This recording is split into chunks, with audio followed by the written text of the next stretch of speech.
আমি আগেও বলেছি বারবার আমরা অভিভাবকরা এই বয়ঃসন্ধি বয়সে একটা কথা ব্যবহার করি, তোর বুদ্ধি কম, তোর ইন্টেলিজেন্স কম। কেউ কেউ বলেন একটু অতি শিক্ষিত, আইকিউ কম, কেউ মেমারি কম বা বেশি এই কথাটা বলেন না। তা আইকিউ বা ইন্টেলিজেন্স বা বুদ্ধি এটা কি, আসলে জিনিসটা কি, এটা আমরা অনেকেই জানি না।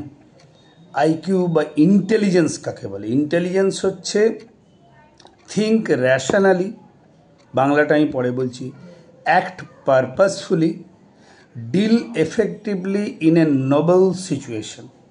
তার বাংলা মানে হলো চিন্তা করে নতুন উদ্ভূত পরিবেশে নিজেকে কি করে বেরিয়ে আসতে পারবে পরিস্থিতির মোকাবিলা করে, সেটাই কিন্তু সেই বয়সের বুদ্ধির পরিমাপ।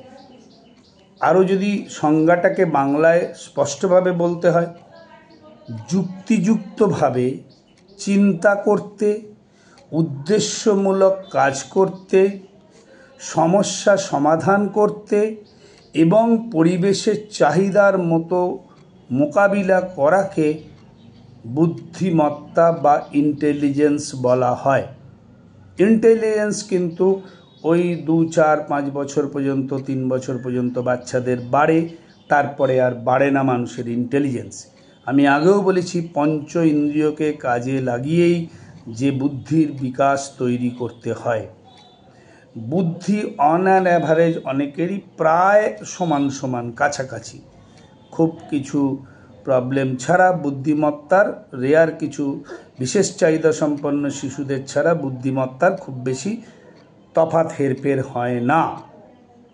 এবার এই বুদ্ধিকে, বুদ্ধাঙ্ক আইকিউ কিভাবে প্রকাশ করা হয়, তাতে বলা হয় মেন্টাল এজ, মানে তার মানসিক যে বিকাশ, তার যে বয়স, সেইটা ডিভাইডেড বাই, তাকে ভাগ করা হবে ক্রোনোলজিক্যাল এজ, তার ডেট অফ বার্থ দিয়ে যত বছর, কারুর 12 বছর, কারুর 8 বছর, এবং তাকে 100 দিয়ে গুণ করলে যেটা পাওয়া যাবে সেটা ইন্টেলিজেন্স কোশেন্ট বা আইকিউ।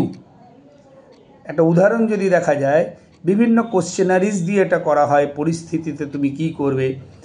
আইকিউ তেমন একটা বাচ্চার দেখা গেল 10 বছরের বাচ্চা, তার 12 বছরের মতো বুদ্ধি, কিন্তু বয়সটা তার ক্রোনোলজিক্যাল এজ হলো, আসল বয়স হলো 10 বছর।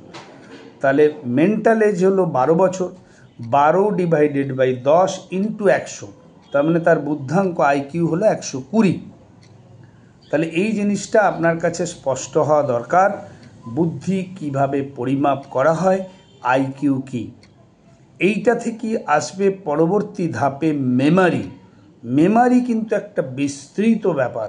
মেমারিকে আমরা কাজে লাগাতে পারি, মেমারি দিয়েই আমাদের পরীক্ষার ফল, মেমারি দিয়েই আমাদের স্মৃতিশক্তি দিয়েই আমাদের যা কিছু অন্তত একাডেমিক কেরিয়ার অনেকটা তৈরি হয় এই মেমারি কাজে লাগিয়ে।